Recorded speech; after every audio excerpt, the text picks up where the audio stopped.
नमस्कार दोस्तों, मैं अशोक सिंह राजावत आपके अपने YouTube चैनल गोल स्टडी पर हार्दिक स्वागत करता हूं। हम पढ़ रहे थे श्वसन तंत्र पढ़ रहे थे अपन।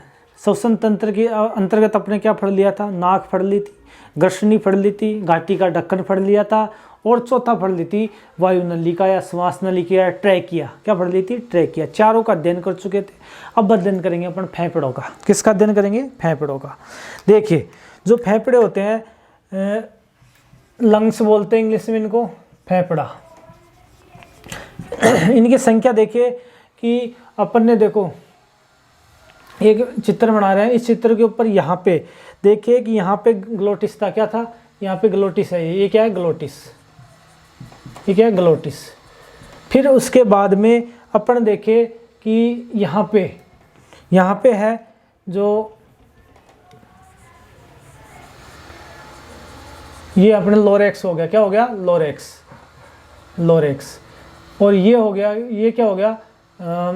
ध्वनि बॉक्स हो गया। क्या हो गया? ध्वनि बॉक्स, मतलब साउंड बॉक्स हो गया। फिर उसके बाद में अपन देखते हैं कि ये अपना विंड पाइप हो गया, ट्रैकिया हो गया। इसके बाद में यहाँ से अपने दो फेफड़ों में विभाजित हो जाती है। कितनी फेफड़ों में? दो फेफड़ों में वायु जाती है। दो फेफड़ों में वायु जाएगी तो किस प्रकार से जाएगी? इस प्रकार से जाएगी। यहाँ पे अपने फेफड़े बना देते हैं अपन कि जो फेफड़े होते हैं ये अपने, देखिए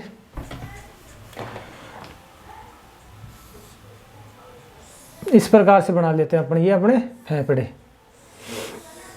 ठीक है, इस प्रकार से ये क्या हो गए? फेफड़े हो गए अपने।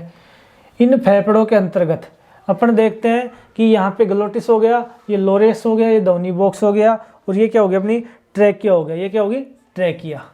ट्रैकिया क्या बोलते हैं? श्वास नली। क्या होगी? श्वास नली। ठीक है। उसके बाद में श्वास नली को आगे जाके किस में बांट दिया अपन ने? वायु नलिकाओं में। ये क्या कहलाएगी? वायु नलिका। क्या कहलाएगी? वायु नलिका। क्या कहलाती है? वायु नलिका। और ये भी क्या है? वायु नलिका है। उसके बाद में वायु नलिका को बांटने के बाद में अपन क्या करेंगे कि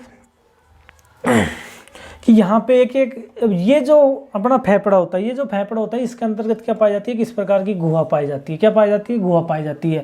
ये फेफड़ा हो गया। अपन इस प्रकार से देखिए तो ये फेफड़ा हो गया अपना कौन सा? दायां फेफड़ा। कौन सा? दायां फेफड़ा। ठीक है। और ये हो गया अपना बायां फेफड़ा। ठीक है, ये तो अपना हो गया दायां फेफड़ा, ये हो गया बायां फेफड़ा। इसके अंदर से वायु जा रही है। क्या जा रही है? वायु जा रही है। तो वायु जाएगी तो फिर ये वायु यहाँ से वायु नलिका से जाएगी, वो अंदर जाके किस में विभक्त हो जाएगी? वायु कोष्ठ नलिकाएं। किस में? वायु कोष्ठ नलिकाओं में। तो मतलब ये इस प्रकार से, ये क्या है? वायु कोष्ठ नलिकाएं। क्या है? वायु कोष्ठ नलिकाएं। यहाँ पे क्या है? वायु कोष्ठ नलिकाएं। इस प्रकार से इनको क्या नाम दे देंगे? वायु कोष्ठ नलिका। वायु कोष्ठ नलिका। ये क्या है? वायु कोष्ठ नलिका। अब वायु कोष्ठ नलिकाओं के आगे जाके एक अंगूर के गुच्छे के जैसी इस प्रकार की संरचना होती है इन वायु कोष्ठ नलिकाओं के ऊपर। इन वायु कोष्ठ नलिकाओं के ऊपर किसकी जैसी संरचना होती है? अंगूर के गुच्छे जैसी। ठीक है, दोनों में होती है इस प्रकार से। इनको नाम देते हैं कूपिका। क्या नाम देते हैं? कूपिका। ठीक है, इनको क्या नाम दिया? कूपिका। ठीक है दोस्तों, तो ये था अपना फेफड़ा। ये दोनों फेफड़े हैं। सबसे पहले ये ग्लोटिस है, उसके बाद में ये लोरेक्स है और ये ध्वनि बॉक्स है। उससे आगे चलते हैं तो ये ट्रैकिया है। और जो ट्रैकिया है इसको श्वास नली बोलते हैं। क्या बोलते हैं? श्वास नली। तो इस श्वास नली का प्रथम बार विभाजन हो रहा है वायु नलिका में। किसका हो रहा है? प्रथम बार विभाजन हो रहा है वायु नलिका में। मतलब श्वास नली का दो भागों में विभक्त हो गई। ये और ये क्या है? वायु नलिकाएं हैं। क्या है? ये वायु नलिकाएं हैं। अभी यहाँ से जो एयर आ रही है, जो हमारी एयर आ रही है वो ऐसे चल जाती है। ठीक है, यहाँ पे आ गई वायु नलिका से एयर कहाँ पे जाएगी? इनमें जाएगी। ठीक है, ये वायु इनमें जा रही है और ये वायु यहाँ से यहाँ पे जा रही है, इनमें जा रही है वायु कोष्ठिकाओं में। ठीक है, वायु नलिका ये होगी, वायु नलिकाओं से कहाँ पे जा रही है? वायु कोष्ठ नलिकाओं में। कहाँ पे कर रही है? वायु कोष्ठ नलिकाओं में जा रही है। अभी इन वायु कोष्ठ नलिकाओं से हवा इनमें जाएंगी, कूपिकाओं में। कहाँ पे जा रही है? कूपिकाओं में जा रही है। अब ये कूपिकाएं क्या करती है कि जो कूपिकाएं होती है ये क्या करती है, इनको शुद्धिकरण करती है। क्या करती है? शुद्धिकरण करती है। तो सबसे पहले अपन इस फेफड़े के बारे में देखते हैं कि ये था फेफड़े का चित्र कि हमारे यहाँ से ये ग्लोटिस होता है, ये लोरेक्स होता है, ये हमने पढ़ लिया, ध्वनि बॉक्स होता है, पिछले वीडियो में इनको पढ़ लिया। और जो ये ट्रैकिया श्वास नलिकाएं होती है, इस श्वास नलिका से कहाँ पे बढ़ जाती है? वायु नलिका में। फिर वायु नलिका में जाने के बाद में वायु किस में चल जाती है? वायु कोष्ठ नलिकाओं में चल जाती है। और वायु कोष्ठ नलिकाओं से वायु किस में जाती है? फिर कूपिकाओं में जाती है।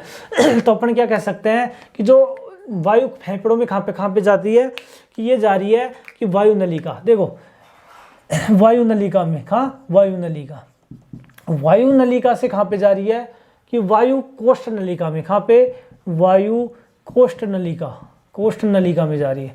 अब वायु कोष्ठ नलिका से वायु कहाँ पे जा रही है? वायु कोष्ठ नलिका से वायु जा रही है कूपिकाओं में। क्या कहाँ पे जा रही है? कूपिकाओं में। कहाँ से आ रही थी ये आ रही थी कहाँ से? ट्रैकिया या श्वास नली। तो यहाँ से क्वेश्चन क्या बनता है कि यहाँ से क्वेश्चन बनता है श्वास नली का प्रथम बार विभाजन होना क्या कहलाता है? श्वास नली का प्रथम बार विभाजन कहाँ पे हो रहा है? वायु नलिका में हो रहा है। दूसरी बार विभाजन वायु कोष्ठिका में हो रहा है। तीसरी बार विभाजन कूपिका में हो रहा है। अब आगे चलते हैं, यहाँ पे पूछ ले कि वायु नलिका का प्रथम विभाजन कहाँ पे हो रहा है? वायु कोष्ठ नलिका में। दूसरा विभाजन कहाँ हो रहा है? कूपिका में। और वायु कोष्ठ नलिका का विभाजन कहाँ पे हो रहा है? कूपिका में। कहाँ पे हो रहा है? कूपिका में। ठीक है दोस्तों, तो ये था अपना फेफड़ा। तो फेफड़ों की संख्या कितनी होती है हमारे? 2 होती है। और ये फेफड़ा होता है, ये जो बायां फेफड़ा होता है हमारा, ये क्या होता है? छोटा होता है। क्या होता है? छोटा। और इसके अंतर्गत ये खाली स्पेस है। इस स्पेस का नाम, इस स्पेस को बोलते हैं अपन मीडिया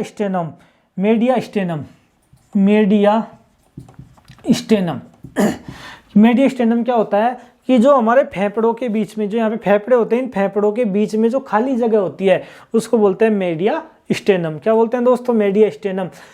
और ये एक क्या होती है कि गुहा होती है। ये एक फेफड़े के अंदर गुहा होती है। इस गुहा को बोलते हैं हृदय गुहा। क्या बोलते हैं? हृदय गुहा। क्या बोलते हैं दोस्तों? हृदय गुहा बोलते हैं इसको। ठीक है, तो यहाँ पे इतनी चीजें पढ़ी अपने।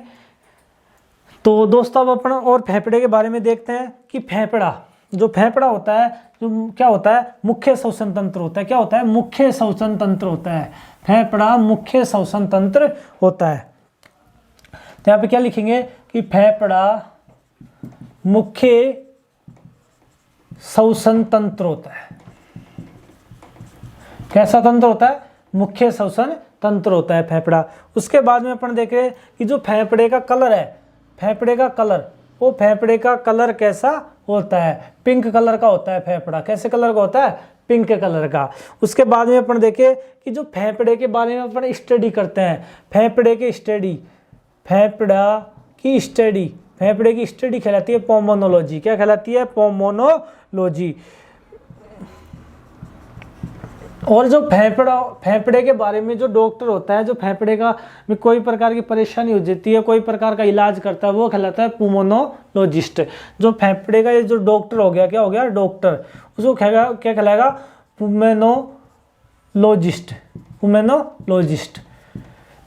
ठीक है दोस्तों, पुल्मोनोलॉजी तो क्या कहलाएगा? फेफड़े की स्टडी करते हैं, उसको पुल्मोनोलॉजी कहते हैं। और फेफड़े के बारे में क्या करते हैं? जो डॉक्टर है, फेफड़े के बारे में जो डॉक्टर अध्ययन करते हैं, या अपन कह सकते हैं डॉक्टर जो इलाज करते हैं, उनको बोलेंगे पुल्मोनोलॉजिस्ट। क्या बोलेंगे? पुल्मोनोलॉजिस्ट। ठीक है, अब उसके बाद में अपन देखें कि फेफड़ा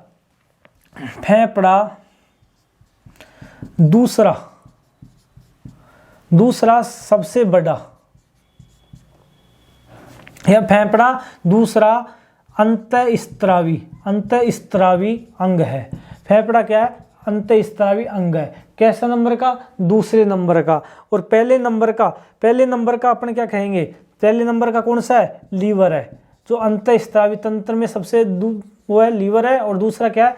फेफड़ा, दूसरा क्या है, फेफड़ा। अब इस फेफड़े के ऊपर एक झिल्ली पाई जाती है, क्या पाई जाती है, झिल्ली पाई जाती है। इन फेफड़ों के ऊपर इस प्रकार से झिल्ली पाई जाती है, इसको बोलते हैं, इस झिल्ली को बोलते हैं पल्लूरा झिल्ली। क्या बोलते हैं, पल्लूरा झिल्ली। ये झिल्ली पाई जाएगी फेफड़ों के ऊपर, इसको झिल्ली को क्या नाम देंगे, पल्लूरा झिल्ली। क्या, पल्लूरा झिल्ली। पल्लूरा झिल्ली कहाँ पे होती है, फेफड़ों के ऊपर होती है। तो फेफड़ों के ऊपर स्थित झिल्ली को बोलते हैं पल्लूरा झिल्ली। कौन सी झिल्ली, पल्लूरा झिल्ली। ठीक है दोस्तों, ये था अपने फेफड़ा के बारे में कि अपन ने वो पढ़ लिया कि जो ट्रेकिया होती है, श्वास नली, इसका प्रथम विभाजन कहाँ पे हो गया, देखो इस श्वास नली का प्रथम विभाजन हो गया वायु नलिका में। कहाँ पे, वायु नलिका में। दूसरा विभाजन कहाँ पे हो गया, वायु कोश नलिकाओं में। और तीसरा विभाजन कहाँ पे हो गया, कूपिका में। ठीक है दोस्तों, यहाँ से एक क्वेश्चन आ जाता है। इसके बाद में अपन ये हृदय गुहा पढ़ ली। इसके बाद में अपन अध्ययन करें, क्या करें, इसके बाद में यदि अपन अध्ययन करें तो क्या होगा, फिर आता अपने कूपिका। क्या आती है, कूपिका। तो कूपिका का क्या करते हैं, अपन अध्ययन करते हैं कि कूपिका होती है जो क्या होती है, कूपिका का आकार कैसा होता है। ये गोल गोल ये बिंदु दे रखे, ये क्या है, कूपिका होती है। इनका आकार अंगूर के गुच्छे के समान होता है। कैसा, अंगूर के गुच्छे के समान होता है। अब अपना 5वां टॉपिक है कूपिका।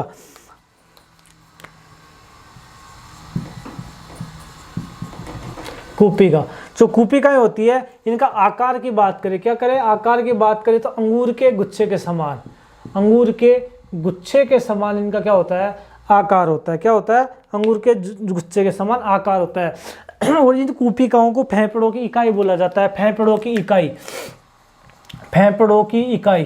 तो फेफड़ों की इकाई किसको बोला जाएगा, फेफड़ों की इकाई किसको बोला जाएगा, कूपिका को। किसको बोला जाएगा, कूपिका को। देखो हमारे पास एक फेफड़ा, मतलब हमारे पास कितने फेफड़े होते हैं, 2 फेफड़े होते हैं। क्या होते हैं, 2 फेफड़े। हमारे पास के फेफड़े की संख्या कितनी होती है, फेफड़ों की संख्या कितनी होगी, 2। कितनी होती है, 2। हमारे पास 2 फेफड़े होते हैं। या अपने ऐसे कह सकते हैं कि जो श्वसन तंत्र की इकाई है, क्या, श्वसन तंत्र की इकाई, श्वसन तंत्र की इकाई किसे बोलते हैं, वो भी कूपिकाओं को ही बोलते हैं। अब देखते हैं जो फेफड़ों का कार्य क्या होता है कि एक लिख लेना पिछले उसमें, फेफड़ों का कार्य। जो फेफड़े होते हैं उनका कार्य क्या हो जाएगा, ऑक्सीजन को अंदर लेना। क्या, ऑक्सीजन को अंदर लेना व CO2 को बाहर निकालना।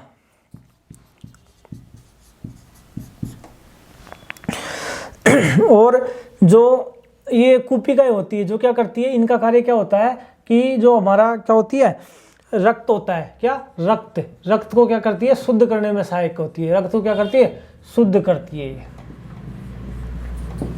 क्या करती है, शुद्ध करती है। फिर हमने पढ़ा कि जो हमारा इस प्रकार से फेफड़े थे, यहाँ पे हमारे ये थे, ये फेफड़े थे। इन फेफड़े के बाद में यहाँ पे एक होता है डायफ्राम। क्या होता है, डायफ्राम। तो अब इस डायफ्राम के बारे में देखते हैं कि डायफ्राम क्या होता है कि ये इस क्या बोलते हैं, चेस्ट कैविटी। क्या बोलते हैं, चेस्ट कैविटी, मतलब फेफड़ों के नीचे स्थित होता है डायफ्राम। फेफड़ों के नीचे स्थित होता है, ये डायफ्राम बोलते हैं। फेफड़ों के नीचे स्थित होता है, या ऐसे बोल सकते हैं चेस्ट कैविटी। चेस्ट कैविटी, जो चेस्ट कैविटी के नीचे। और अपन कह सकते हैं कि यह क्या करता है, डायफ्राम श्वसन दर को क्या करता है, संतुलित करता है। डायफ्राम श्वसन दर को संतुलित करता है। क्या करता है दोस्तों, श्वसन दर को संतुलित करता है। देखिए अपन पढ़ रहे थे कूपिका। कूपिकाओं की आकार कैसा होता है, अंगूर के गुच्छे के समान। कैसा, अंगूर के गुच्छे के समान। कितने फेफड़े होते हैं? 2। कुपिकाओं का कार्य क्या होता है? जो रक्त होता है उसको क्या करवाती है? साफ करवाती है। और फेफड़ों का कार्य क्या होता है? ऑक्सीजन को अंदर लेना, CO2 को बाहर निकालना, मतलब गैसों का आदान प्रदान करना। क्या करना? गैसों का आदान प्रदान करना। उसके बारे में अपन देखें, एक डायफ्राम होता है। ये डायफ्राम यहाँ पे होता है, अपने इन फेफड़ों के नीचे स्थित होता है। इसको बोलते हैं कि ये डायफ्राम होता है जो हम श्वसन क्रिया की दर है उसको क्या करता है? रेगुलेट करता है। क्या करता है? रेगुलेट करता है। कि जो हम क्या करते हैं? श्वसन क्रिया करते हैं 1 मिनट में कितनी बार करते हैं? 72 बार। कितनी बार करते हैं? 72 बार। तो उस दर को क्या करता है? डायफ्राम संतुलित करता है। तो ये था दोस्तों अपना किसके बारे में? पूरा श्वसन तंत्र हो गया। एक अपन डायग्राम बनाते हैं। क्या बनाते हैं? एक डायग्राम बनाते हैं कि जो श्वसन है कहाँ से कहाँ के ओपे आया है। तो एक डायग्राम के जरिए समझते हैं पूरे चैप्टर को कि जो श्वसन की क्रिया हुई है वो कहाँ कहाँ से हुई है।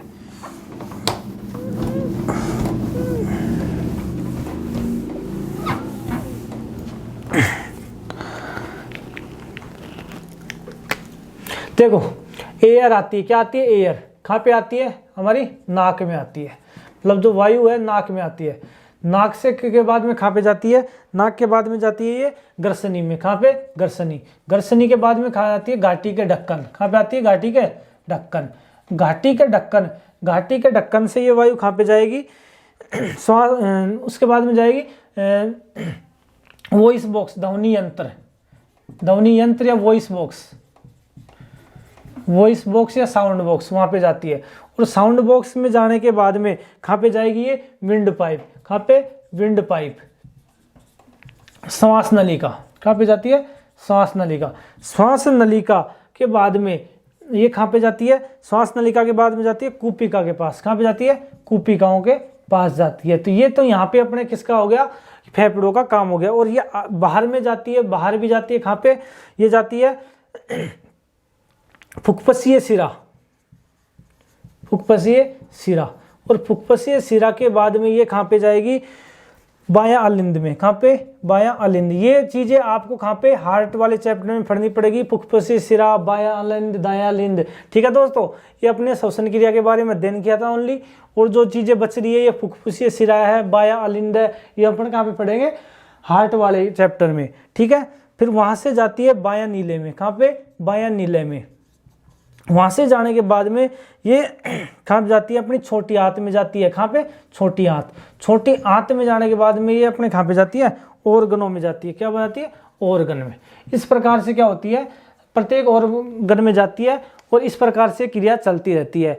लेकिन ये अपन का फुफ्फुसीय शिरा, बायां अलिंद, दायां अलिंद, बायां अलिंद, छोटी आंत, ऑर्गन, ये अपन क्या पढ़ेंगे? अलग से जो सेपरेट चैप्टर हो उनके अंतर्गत पढ़ेंगे। ये था हमारा श्वसन तंत्र। कौन सा तंत्र था? श्वसन तंत्र।